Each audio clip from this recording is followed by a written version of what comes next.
তাহলে রোগটা কোথায় গেলে কাটবে? খাতি নাতি পাঙে না, না ধান ধান। তাহলে কি করবে? তাহলে কবিরাজ বাড়ি যাবে, কারণ পাথর আংটি না, তাহলে কোনো তাবিজ না, তাহলে কি করবে? বুঝাই দে আমাকে। ও ডাক্তার ঘর, লেখাপড়া ডাক্তার, ওষুধ খাতে হবে, ওই আল্লাহ ভালো করবে। ওষুধ তো খাচ্ছে সবকিছু, ওর কষ্ট হচ্ছে কেন ঘরে? ওর কষ্টটা কেন হচ্ছে? পয়সার জন্য কষ্ট হচ্ছে কেন? ওই অসুবিধা কেন?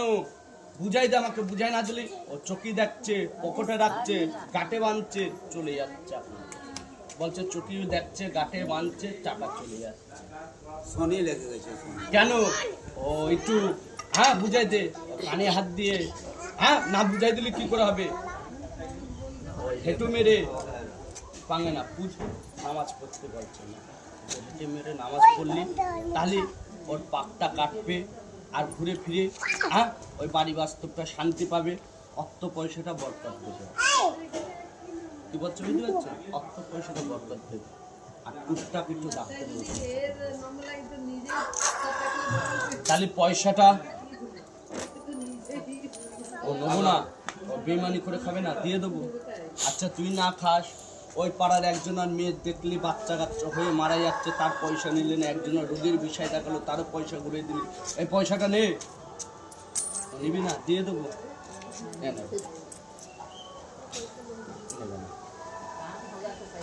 কেন? ওনাকে একটু নামাজ কালাম করতে বলবি বাবা, শরীরটা নিয়ে একটু ভিজিট করা, ডাক্তার দেখাতে বলবি, আল্লাহ ভালো করে।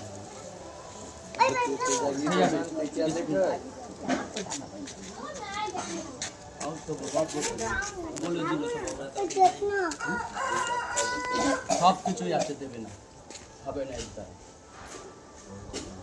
ওকে একটু বললো নামাজ কালাম করছি, তাহলে ওর পাক্কা কাজ করবে, বুঝতে পেরেছি? আর একটু ডাক্তার দেখাতে হবে। এবার কোন ডাক্তারের কাছে ভালো হবে না? আর টেনশন টেনশন টেনশন, ওই টেনশনের জন্য কি হচ্ছে? বুড়িমা কি হচ্ছে? অশান্তি।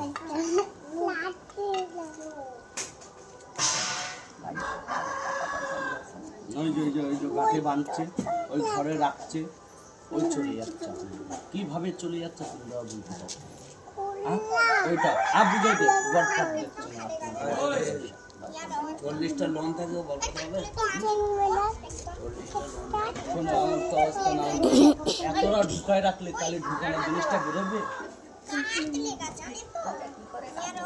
হ্যাঁ ওই পায়ে কষ্ট করতে হবে, ওই ঘাম ফেলাতে হবে, ওই টিস্টটা করতে হবে।